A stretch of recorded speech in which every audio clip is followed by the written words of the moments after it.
Police સુધી સ્વાગત કરું છું અને તમારી સાથે આપણે ઇન્ટરેક્શન કરીએ એ પહેલાં સાહેબને કહું, સાહેબ પાસે મીટિંગમાં એમને જોવાનું છે.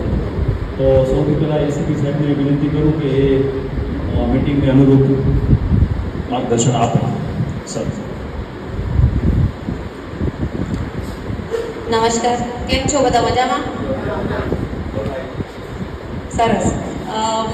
ખાસ કરીને હવે આપણો જે પવિત્ર મહિનો છે એ ચાલુ થવાનો છે, એના અનુસંધાને જ આપણે આ મીટિંગ રાખી છે.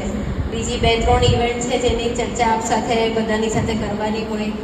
આ મારા ખ્યાલથી એવો વિસ્તાર છે અમદાવાદનો કે પોલીસને કંઈ બી કામ કરવાનું હોય ને તો પહેલાં એક આપણે શું કહેવાય કે ઘર પરિવારજનોને જણાવી દેવાનું કે આ કામ આપણે કરવાનું છે અને પછી બધા કામ આપણે કરતા હોઈએ છીએ. એ જ રીતના હવે આવતીકાલે કારંજ, ગાયકવાડ હવેલી અને ખાડિયા વિસ્તારમાંથી એક નગર યાત્રાનું આયોજન કરવામાં આવ્યું છે. તો એની તૈયારીઓ જ અત્યારે બધી ચાલી રહી છે. સારું છે, શાહપુર વિસ્તારમાં છે નહીં યાત્રા, પણ હવે ખબર નહીં આવતા વર્ષોમાં યાત્રાઓ બધી જે છે લાંબી થતી જાય તો નેક્સ્ટ યર મે બી આપણે શાંતિ સમિતિ યાત્રા બાબતની બી કરતા હોઈશું.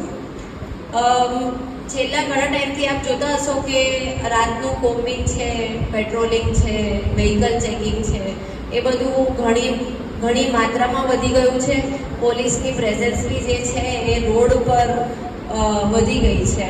મારા ખ્યાલથી છેલ્લા નવેમ્બર-ડિસેમ્બર મહિનાથી આપણે આ વ્હીકલ ચેકિંગની અને પેટ્રોલિંગની સતત કામગીરી કરી રહ્યા છે. ખાસ કરીને એ કામગીરીનું મહત્ત્વ એ જ છે કે અમદાવાદ સિટીમાં જે શરીર સંબંધી ગુનાઓ જે છે અને મોટર વ્હીકલ રિલેટેડ જે ગુના છે, જેમ કે ડ્રિંક એન્ડ ડ્રાઈવ છે કે પછી ફેટલ એક્સિડન્ટ છે, 18 વર્ષથી ઓછા વર્ષના જે બાળકો છે તે લાયસન્સ વગર ગાડી ચલાવતા હોય છે, એ બધા ગુનાઓ ખૂબ જ વધી રહ્યા છે. અને એમાં એવું નથી કે સામાન્ય જાનમાલનું નુકસાન થતું હોય છે, વ્યક્તિઓની શું કહેવાય કે હત્યા થઈ જતી હોય છે. એટલે જે હોમ મિનિસ્ટ્રીએ જે આનું કોગ્નિઝન્સ લીધું છે એમાં ખાસ કરીને પોલીસને એ સૂચના આપી છે કે કોઈ પણ સ્તરનો વ્યક્તિ હોય, કે ભલે એ ડૉક્ટર હોય, પ્રોફેસર હોય, એડવોકેટ હોય કે ઇવન પોલીસ હોય કે ગવર્મેન્ટ ઓફિસર હોય, તે બધાને સમાન કાયદા લાગુ પડે છે અને તમામને એક જ દ્રષ્ટિએ પોલીસ જોશે અને જે પણ કાયદા વિરુદ્ધનું કૃત્ય કરશે એને પોલીસ એ જ રીતની સજા એટલે જે કાયદેસરની કાર્યવાહી તમામ પ્રત્યે એક સમાન જ રહેશે. એટલે કોઈ એવું નથી કે ભાઈ મોટી ગાડીવાળા હોય તો એમને આપણે છોડી દઈએ, કોઈ એડવોકેટ હોય તો એમને આપણે છોડી દઈએ, એવી વસ્તુ નથી. અને બીજું, પોલીસની હાજરીથી એટલું